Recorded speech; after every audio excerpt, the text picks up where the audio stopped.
रहमानिर्रहीम। अस्सलाम वालेकुम दोस्तों कुछ भाइयों ने कमेंट में लिखा हुआ था कि मच्छरों का इलाज जिनके दाने हो जाएं और मच्छरों से बचा किस तरह जाए। इसमें मैंने पहले भी कई दफ़ा वीडियो बनाई है, लोग सर्च नहीं करते, आईडी पे चले जाया करें, उस पर हर तरह के इलाज जो है ना वो दिया हुआ मैंने। लेकिन फिर भी मैं दोनों इलाज आपको बता देता हूँ कि मच्छरों से बचाव किस तरह करना है और अगर जहरबाद हुआ हो तो क्या करना चाहिए। देखिए मच्छर जो होता है ना हमेशा अंधेरे में अटैक करता है। खानों में जो होता है ना मसलन अंधेरे वाली जगह जहाँ पे लाइट नहीं जाती वहाँ पे वो बच्चों पे बहुत ज़्यादा अटैक करता है। और कई मर्तबा कबूतर भी इतने तंग आ जाते हैं उनको, अक्सर लोग देखते हैं ना कि कबूतर या मादी खासकर वो लंबे लंबे सांस ले रही होती है, वो भी मच्छरों के अटैक की वजह से होता है। तो कबूतर इतना स्ट्रेस में आ जाता है, कबूतर मर भी जाते हैं इससे, स्ट्रेस में आके लकवे झोले में भी चले जाते हैं। लकवे झोले की कोई एक वजह नहीं है, बहुत सारी वजूहत है।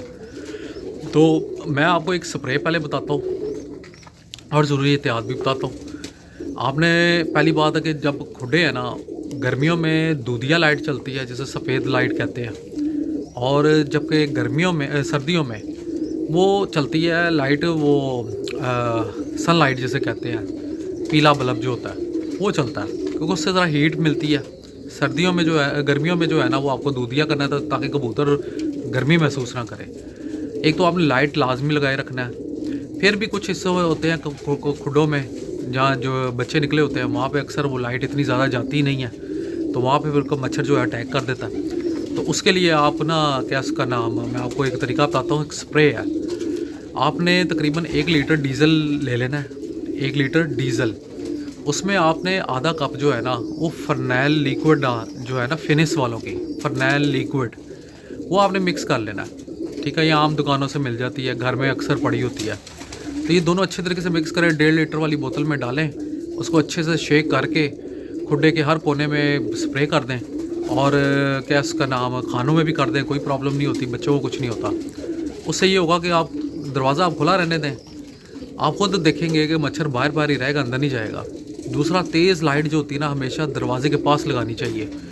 अगर फ़र्ज़ करें आपके घरों में भी मच्छर आता है ना, तो अगर आपने दरवाजे के पास तेज़ लाइट लगाई हो तो मच्छर अंदर नहीं आता। मच्छर हमेशा अंधेरा देख के ही अटैक करता है। अच्छा, अब दूसरी बात आ गई कि अगर किसी को मच्छर काट गया, लाइट का इंतज़ाम नहीं है, तो पहले तो भाई लाइट का इंतज़ाम तो आपको करना पड़ेगा, स्प्रे ये करना पड़ेगा, सस्ता सा बनता है, दूसरे तो बहुत महंगे पड़ते हैं। तो आपने ना किसी भी मेडिकल स्टोर चले जाएं, वैसे ये आजकल बहुत कम हुई है, दिल रोज़ मिलती है, दिल रोज़, ठीक है।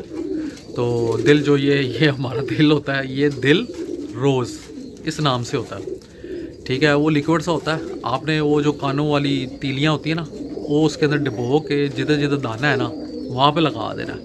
लेकिन ये याद रखिएगा, ये जो अक्सर बेवकूफ़ी लोग कर जाते हैं, वो मुंह के अंदर जहरबाद होता है उसके अंदर भी लगा देते हैं, और कबूतर भी मर जाता है।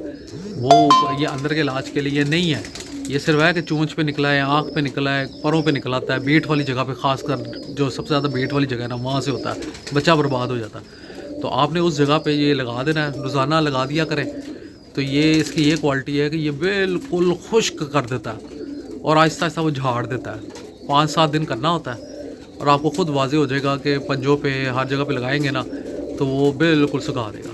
तो ये 2-3 मैंने आपको एहतियातें भी बता दी हैं, स्प्रे का भी बता दिया है, तो ये आप करें, आप याद करेंगे, शेयर करें इस वीडियो को, क्योंकि अब मच्छर का सीज़न आने वाला है, याद करेंगे आप। बहुत बहुत शुक्रिया।